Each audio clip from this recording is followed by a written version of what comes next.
Well, hello and welcome to the channel. My name is John and you're watching Hillbilly Modeling. So this is going to be part 4 of our Standard B Liberty Series 2 World War I US Army Truck by ICM.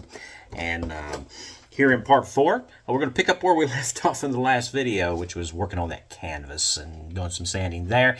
And we still have to revisit our radiator. We're going to do a revisit also on our wheels. And a little modification, a little bit of filling, it's just all kinds of little stuff. But the hood, I plan on doing that where we can actually remove that hood and see the engine and everything, and then put it back on. But the ideal there is going to be try to do it in one piece instead of having it in a gull wing fold configuration there, which is what it was designed to do. But I don't think our parts are really going to let us do that kind of thing. So anyway, let's jump down to the bench and get back to work on this. Okay, so in our last video we used our perfect plastic putty here, which is a water-based putty, to fill the seams on our canvas here. And we did this for our cab canvas as well. And what I'm going to, even though this is water soluble and you can clean it up with, say, a cotton bud and some water, it's, I don't want to pull it out of this really fine seam. So in this case, we're just going to sand it down, and it sands rather quickly because it is a it kind of turns back into a powder, you know, when you're sanding it.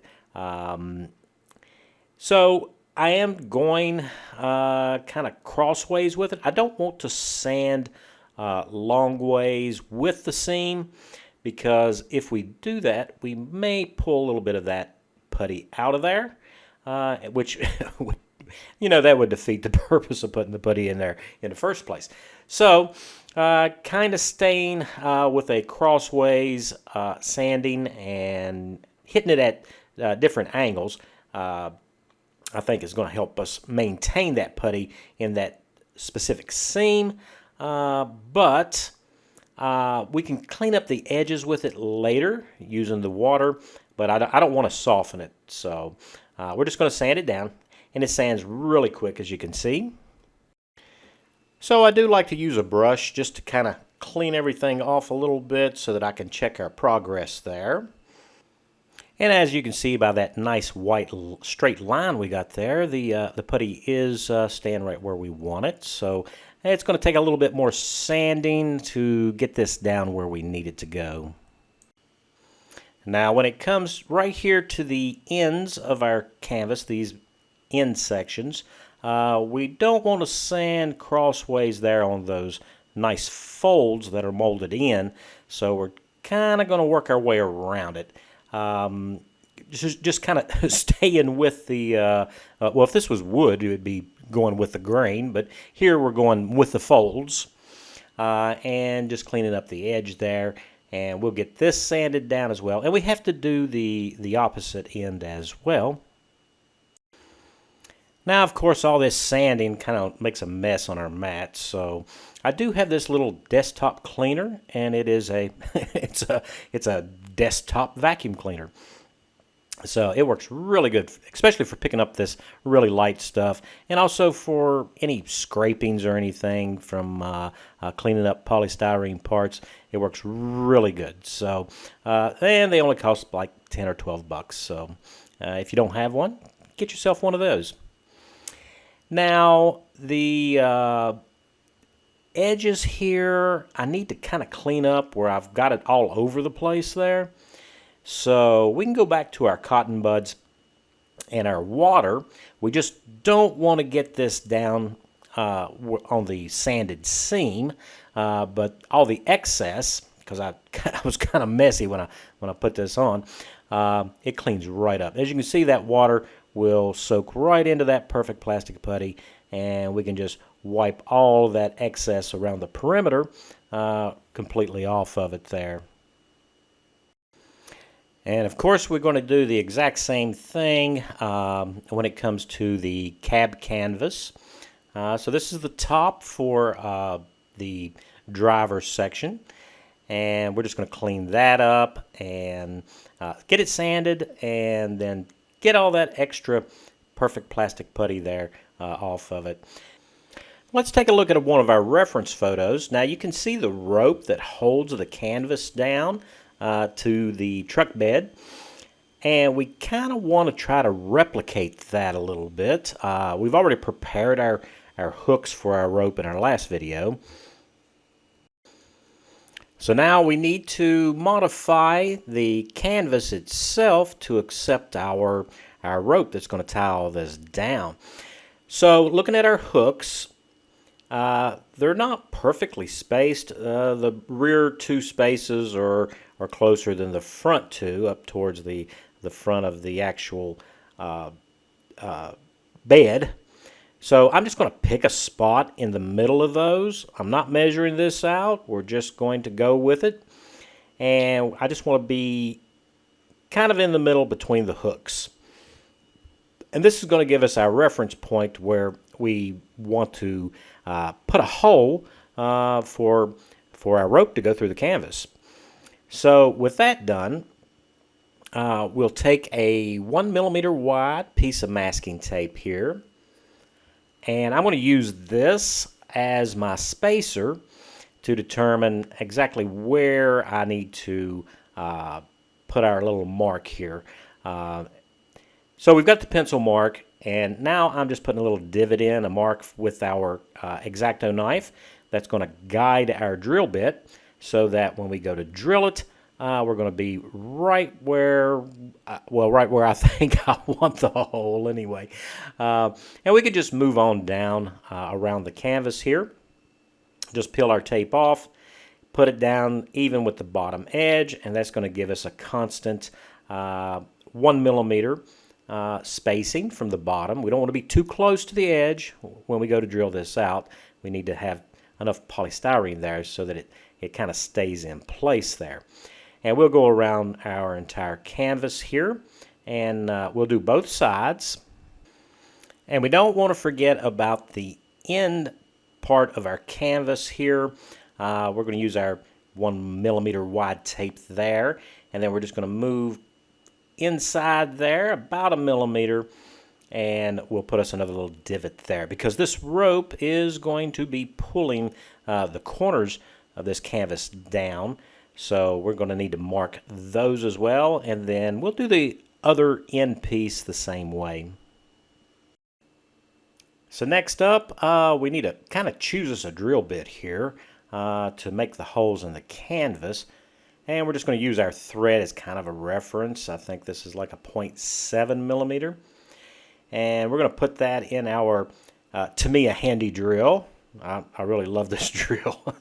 The speed is not so great that that I have to worry about it.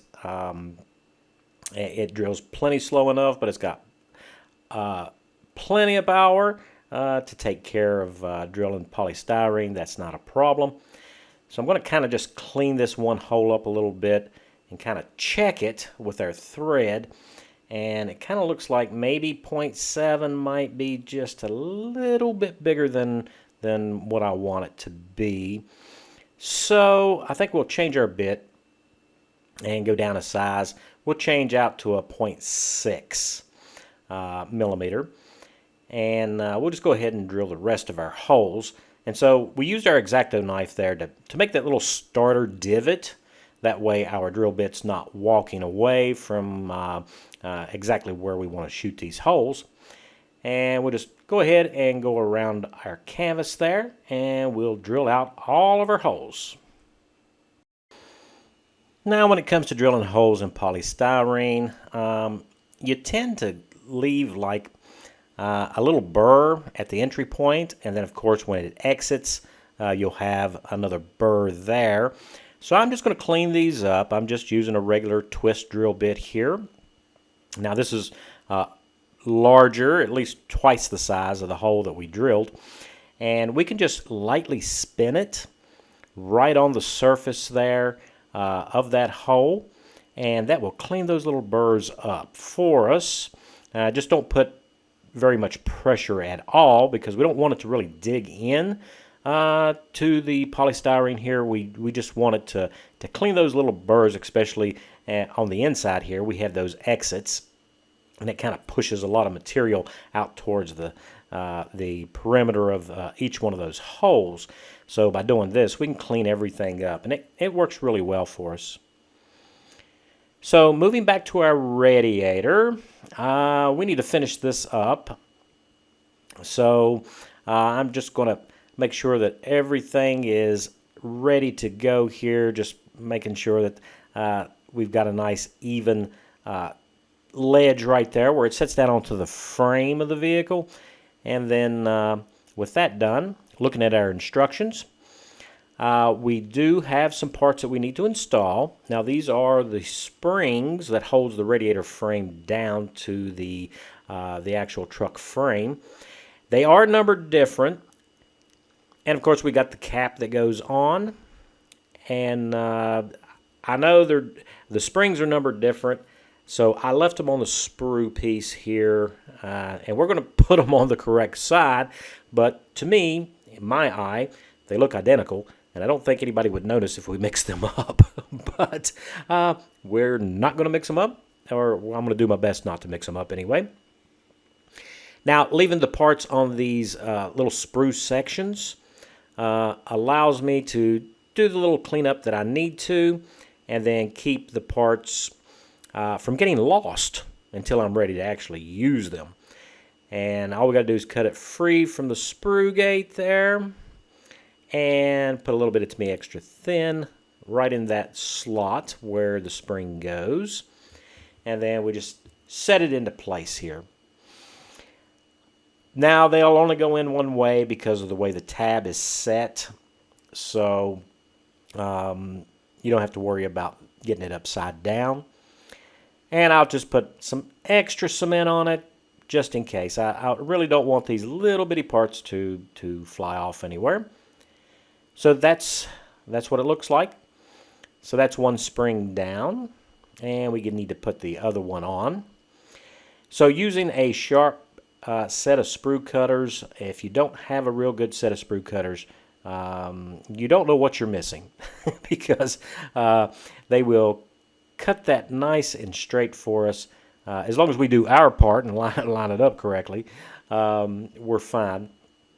And then we'll be able to put the part on without having to do any sanding or anything at that little bottom edge where the sprue gate was. Now, these springs are really important on the actual vehicle because it keeps the radiator from being twisted, and you don't want a radiator core being twisted because that'll cause it to leak.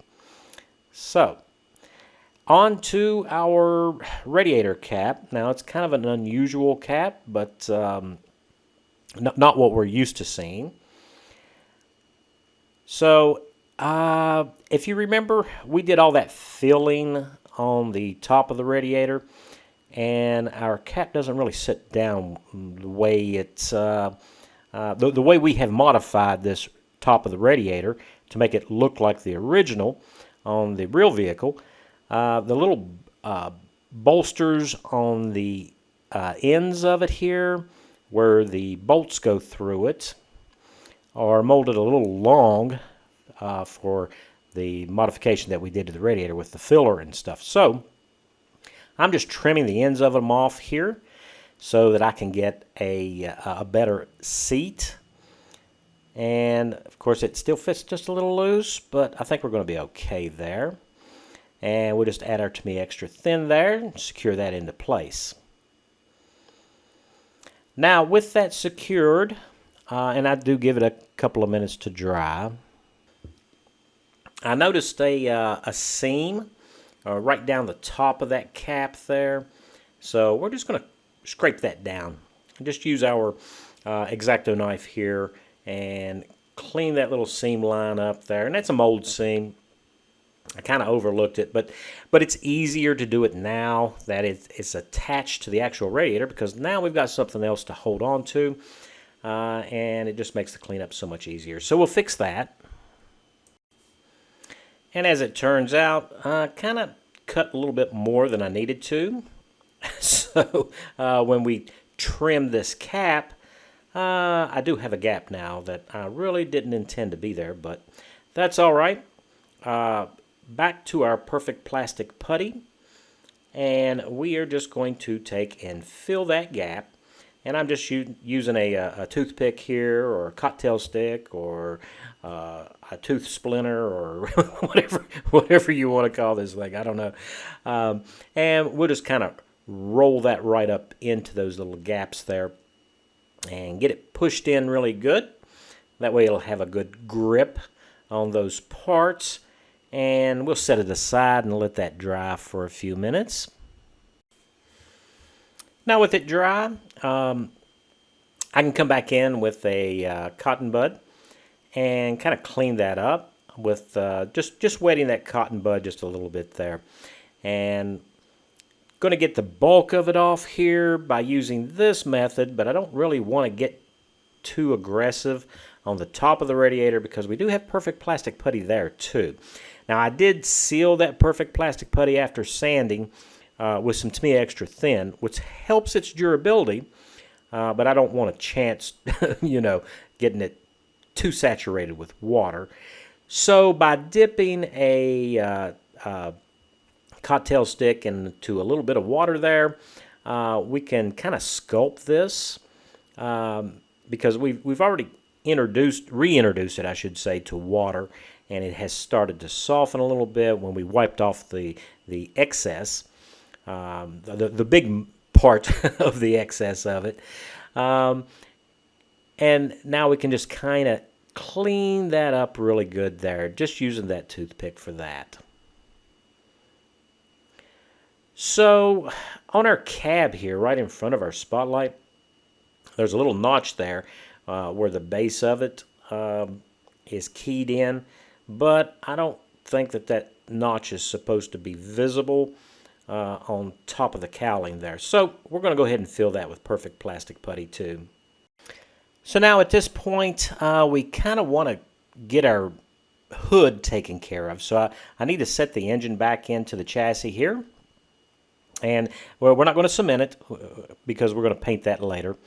And we can set our cab onto the frame, and it has a nice positive position for it. And then back to the radiator, we're going to slide that down into the slots on the frame and make sure that it's fully seated there. And this gives us all of our reference points that we need to work on our hood. So we're going to go ahead and set our hood into place. Now, remember the cab is not cemented in, and neither is the radiator or the engine. We don't want to do that yet. And we're going to need to go ahead and get both sides of our hood together here. So I do use a little bit of masking tape there to kind of hold that radiator into place. And I want the angles to be correct and for the hood to be setting on those little ledges, both at the radiator and at the firewall on the cab, so that the spacing is correct. And then we're just going to cement it right there where the hood hinge is across the top of the hood. And the idea here is we're going to let that set up, just making sure that everything is aligned correctly. And we'll take our fingers off of it, and then we'll just leave it and let that set. So once that has dried for us, we do have our latches for our hood. So there's two on either side. And I have left these on the sprue so that I didn't lose them. And I'm just going to use my sprue cutters here. Now, luckily, where the sprue gate is on these latches, that's facing inside or inboard towards the hood, so we don't have to worry about any little cleanup or anything like that. And as you can see, these parts are rather small, so we do want to be very careful that we don't lose these. One good sneeze and you're in trouble. And I do need to cut these sprues off here in little sections to get them out of our way. I don't want anything to interfere with my alignment here, so that I can cut these off cleanly. And we'll go ahead and cut all four of these off and put them in our little cup there so we don't lose these. Okay, so we have our little catch here right on the side of the hood, those little notches there. And then we have these little, like half moon cutouts there on the frame where the base of our latches actually sit. So the ideal here is to put a little bit of to me extra thin right on those catches. And then we're going to set the latches right into place there, and the long end of the handle there, those stick out like so, and we just try to get the bases of them into that little half moon slot there, that's at the top of the frame rail, and we'll just stick the other one on here. That went better than I thought it was going to. So we'll go ahead and line those up as best as we can. So now we still have the other two to do on the other side, and once we get them, we'll let everything dry really good for us. So I do give it about 20 minutes, and now we can just go ahead and pull our radiator up and off of the vehicle here. And hopefully everything stays where it's supposed to. We'll just pull that tape off. We don't need that anymore. And there are our latches. They're affixed to the hood permanently, or hopefully permanently. And we can just remove the hood with those still attached to display the engine. So going back to our reference photos, we have an item here that I think we probably need to add. So there is a bar, as you can see here. I've kind of circled it in red. It's kind of behind the coolant tube there, but you can see it attaches to the firewall, and then it spreads forward to the radiator. Now that keeps our radiator spaced out so that it doesn't make contact with the fan on the engine. And I think maybe we need to go ahead and make one of those. So it appears to me that it is that rod placement is a bit offset because we have this tube here that I'm trying to put back in here. Just going to dry fit this tube into place. And this is our upper coolant tube and radiator hose. And I'm not doing too well with with those tweezers. So let me get my big fat fingers here in the way. So yeah, we're just going to line this up with the hole in the top of the radiator and the two holes in the top of the engine head there. And that kind of gives us an idea of where that is. Now, I do want to measure our hood and then measure the distance from the firewall to the radiator, just to double check and make sure that coolant tube is keeping our spacing correct. And it looks to be good, so we will continue on. So this is real thin polystyrene. We're just going to need some pieces for the brackets that I kind of envision. Now, I don't have any photographs or anything to tell me that I'm doing this right, but this is kind of how I'm going to approach this. So there should be probably a little bracket right here on the radiator. And I'm just going to snip that little corner off right there. So it's kind of a wedge shape there. That's going to sit just to the left of our coolant tube there. And then we're going to need another one, a triangular piece here, that we are going to take and attach that to the actual firewall. So it's going to be off-center because we have that coolant tube there. So, but in the pictures, that's kind of what it looks like. It passes on the left side of that coolant tube. So with the radiator removed from the vehicle, we'll put the coolant tube in, and then we'll put us an index line here, right on that radiator rib there. And that's going to be our reference mark to not go past that. And then a little bit of to me extra thin, and we can set this little triangular piece into place for our rod. That's going to space that out for us. And so I do want to check, and it kind of looks like maybe I am a little bit too far away. I need it a little bit closer. So the to me extra thin hasn't had very much time, so we're just going to move it A little closer. I was a little bit too far off my mark, and as it turns out, my mark was correct, and my assumption that I should be to the left of it was not correct. So there we go. We're closer, and I think that's going to look so much better. So we need to put the radiator back in, and we'll stick this coolant tube back on top of the engine because I imagine this rod just ran parallel to that. And with that done, we need to put us another index mark. And this one we're going to put on the firewall. So there's like a double rib there on the firewall. And so that's the top one. That's where we're going to put our bracket. So I'm just going to put my mark on the bottom so that I can see it, because we're going to put the bracket that we cut right on top of that. So a little bit of to me extra thin there. And with the orientation here, you kind of got that V shape going there. I just want the pointy end right over top of my mark, just like so. And that should give us our alignment, and that rod will look pretty good. So to make the rod, I'm going to stretch a little bit of sprue here. And a lot of people make a mistake when they go to stretch some sprue. They get the polystyrene too close to the flame, and as you can see, this little T-light is all you need, and the plastic starts to soften up, and I am about 1.5 inches to 2 inches above the flame. I don't need to be in the flame, I just need that heat to rise, and that will soften this polystyrene rather quickly. We want to get it nice and smooth around. I start the pull, and I stop, and then I continue the pull and stretch it out, looking to get the right diameter. I'm just going to eyeball this. That looks pretty good, I guess. It looks fine to me. And so with our stretch sprue, we just have to cut that center section out because that's the thin part that we actually need.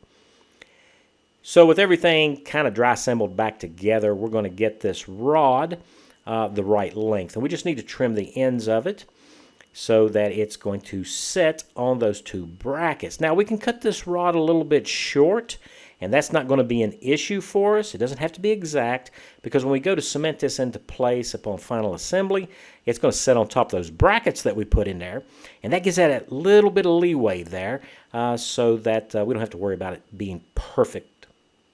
Alright, so next up we're going to start looking at our rubber tires. So more reference photos for us, and reference photos are great to give you an idea of what things should look like. And sorry about it being a little fuzzy, but you can see here all the imperfections and little chunks and stuff that are out of these rubber tires. So we're going to work on our rubber tires here.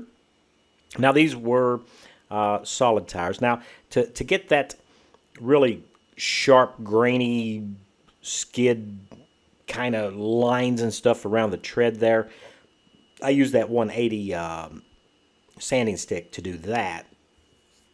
But when it comes to the little chunks and stuff that are missing, we're going to add that little detail there to all of our rubber tires here, and just using our hobby knife with a sharp blade. That way we don't have to put much force on it. We can take little bitty chips out, and keep the chips as small as you can, because you want to stay in scale when you're doing this, and make sure that you're not doing everything symmetrically. You want to be random. And then we can come along the surface of the tread area here, and we're just going to put in some cross hatches and some a little bit deeper grooves here and there. That'll give something else extra for our weathering medium to kind of stick to and kind of bring those details out. Well, all right, so we did some modifications here to our canvas, and we got our seams sanded. And of course, we drilled our little holes there to accept our rope. It's supposed to hold our canvas down. And in the previous video, we went ahead and took care of our hooks, you know, and filed those little grooves in there so that it'll grab our thread there that's going to represent our rope. So kind of got that stuff taken care of. And we also finished our radiator for the most part. And we also put in those little brackets, those little white brackets there that you can see, to hold the rod that maintains the distance between our radiator and our cab there. We don't want the radiator coming in and getting against that fan while the engine's running. That would be bad. So yeah, I think that's a little detail that they could have put that in the kit, but they didn't. So we just went ahead and took care of that little thing. So that's looking really good. And of course our hood, we got our latches on and everything, and the ideal here is that we'll be able to pull the hood off if we want to display the engine and then stick it back on. And if you wanted to, you could probably scribe on the inside where that hinge is right there if you wanted the gull wing fold and have the engine the hood open so that you can see the engine. I opted not to do that, so I decided that either I'm going to display it with the hood on or off, either way. So that's that. And of course we did work on our tires. Now, by putting these little grooves and divots and all that stuff on these tires, it shows wear, because that's kind of how that stuff worked back then, with the vehicle being run on the rough surfaces and everything. That happens. These were solid rubber tires, no air in them, and you're going to have that. And the whole idea behind doing that stuff is we'll have something for the pigments, to actually grip into when we do our weathering, and that'll help bring that level of detail up for us and make the vehicle a little bit more realistic. So, all right, so that's it for this video. Special thanks to all my subscribers. It's because of you guys that I keep making these videos, and I hope you enjoyed this one. And if you're new to the channel, I hope today I earned your subscription. And yeah, so next up is going to be painting. We're going to have to do some things and get everything ready. But I think all the major stuff is taken care of. So we should be ready to go. So I hope to see you guys next Friday. And until then, stay safe.